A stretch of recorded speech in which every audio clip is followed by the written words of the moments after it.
I can't believe it. I can't believe it. How are they already with someone else? How do you deal with your ex being with someone else? This is a tough one. I have gone through this myself, and I just want to first acknowledge that it really sucks when you maybe don't feel like you've totally, completely moved on from the last relationship. Maybe you're still dealing with it, with the grief and the panic and all the scary feelings, and your ex is just floating on with somebody new as if nothing ever happened. What is that, and how do we deal with that? It makes you wonder, like, what were they seeing in you in the first place that they can just move on to somebody else? Did the relationship that you were in even mean anything to them? Why do you care so much about the relationship, and why does it hurt so much for you? That's a natural reaction, and your reaction is normal, so let's stop that thought right there. But I know what it feels like to be in that feeling of like total disbelief and not understanding what's happening. It's just this total disbelief that somebody that was in such an intimate relationship with you can now just move on and act like it didn't matter, when for you, it did matter, and it hurts, and it sucks. And I've been there, and I'm sorry. So let's start on getting you out of this trap, this feeling that we're stuck in. One of the most important things that I think you can do is to stop focusing so much on your ex and what they're doing and who they're with. I know that is way easier said than done.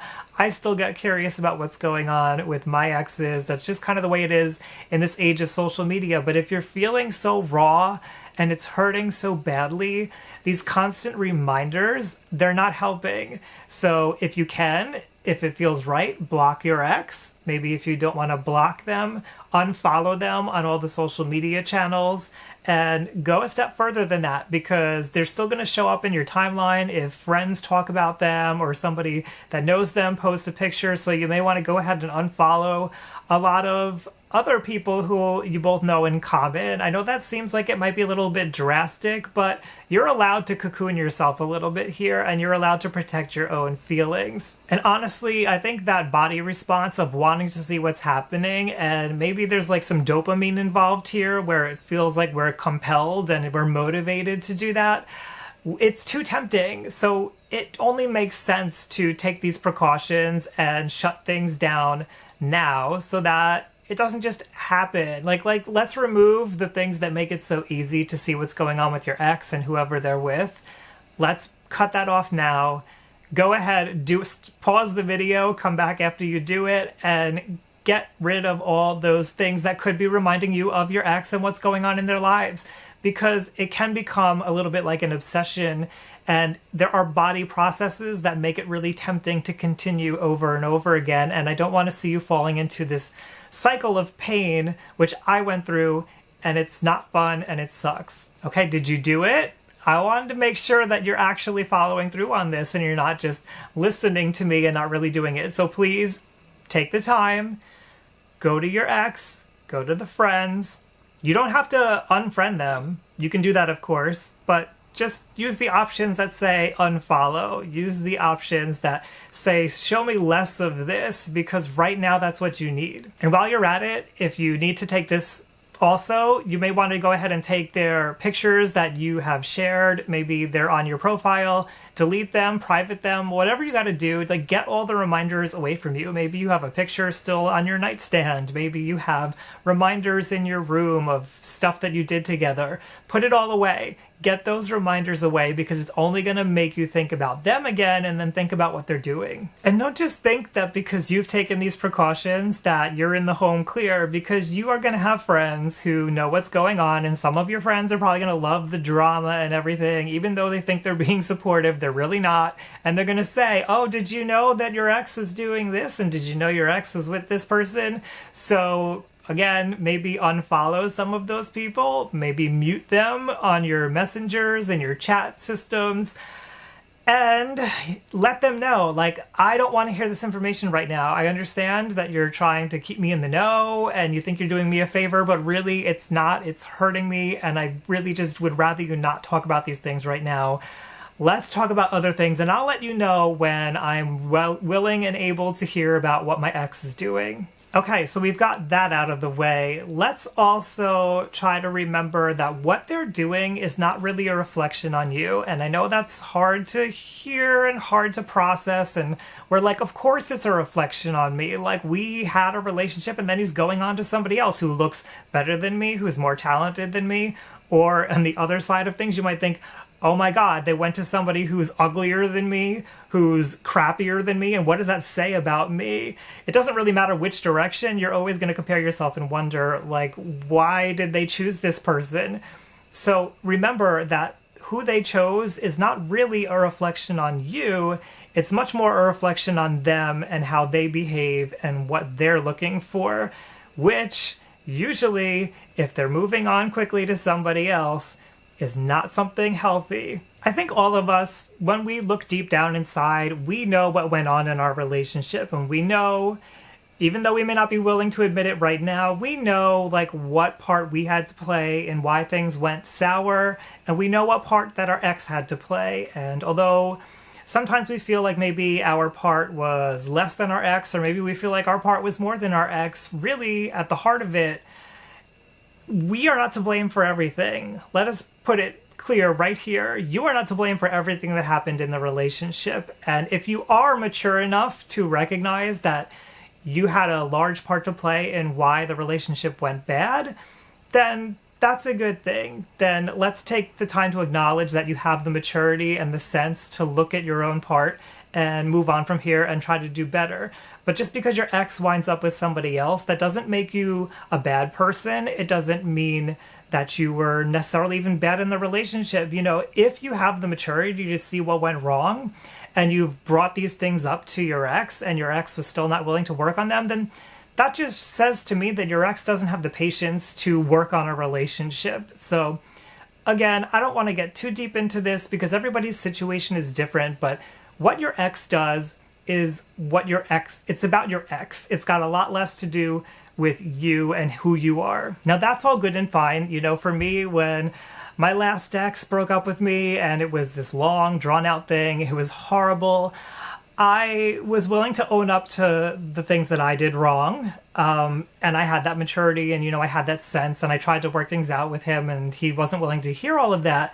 So when he moved on with somebody else, I still had this really hard time with the fact that a lot of our mutual friends and people that we kind of knew here and there, acquaintances and whatnot, they supported him in moving on and they cheered him on and they were happy for him to be in a new relationship. And that brought out all kinds of different feelings in me. I'm sure you can imagine all the feelings if you're not feeling them yourself. The anger and the bitterness and the jealousy and the sadness and the depression and all kinds of different mixtures of disgusting emotions that I didn't want to feel came out. So something that I needed to remind myself constantly was that this new person and all the people who were cheering him on, they don't know what my personal experience of our relationship was. Even if I say it to them, even if I explain it, because believe me, I tried, they weren't there.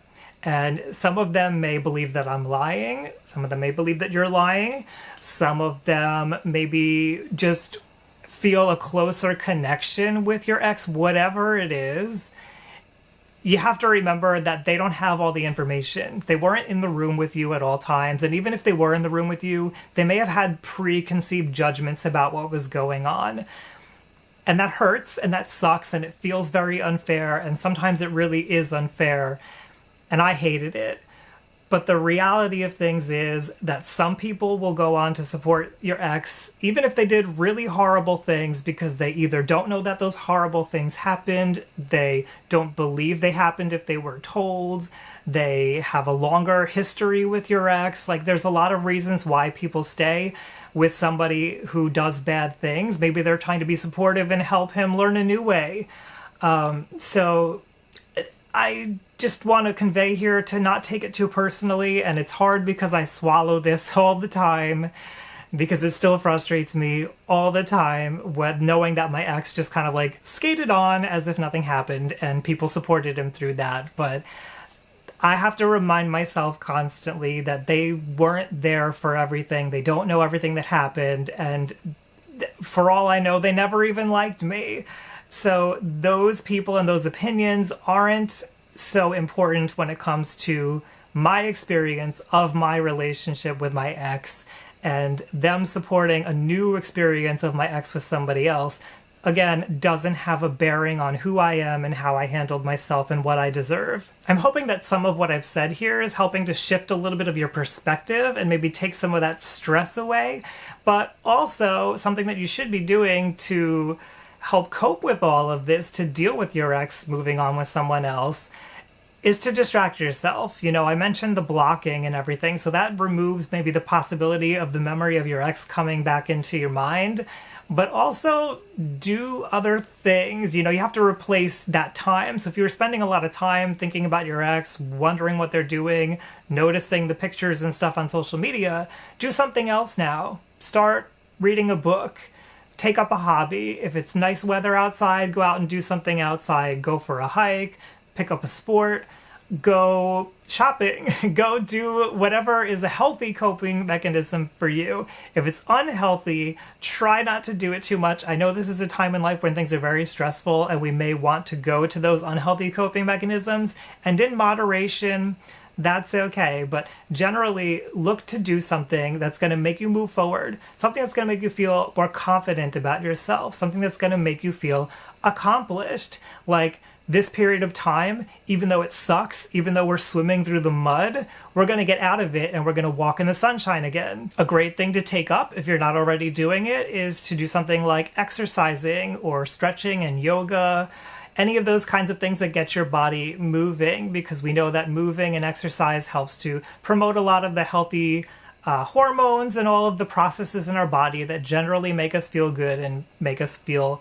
like we're accomplishing something. But something else that I think is really important and really helps a lot because of the way that our body works is to hang out with friends that make us feel good. Now, I know not everybody has friends that are available to hang out, but if you can, go out and be among people. So if you've got friends, invite them out to do something that you love to do. That's like an obvious thing. But if you can't, then go for a walk and just be around people who are also in a park. Like, go somewhere a little bit busy if you don't have social anxiety, and be around people, you know, absorb what it feels like to be around people. I know it's very tempting during a breakup, and especially after a breakup, to just stay home and not be around people and withdraw, and it's okay to do that for periods, but we're not getting that bonding hormone, the oxytocin, to make us feel confident. Just being around people who care for us, who tell us that they love us, who show that affection, who maybe are physically affectionate, you know, hugs and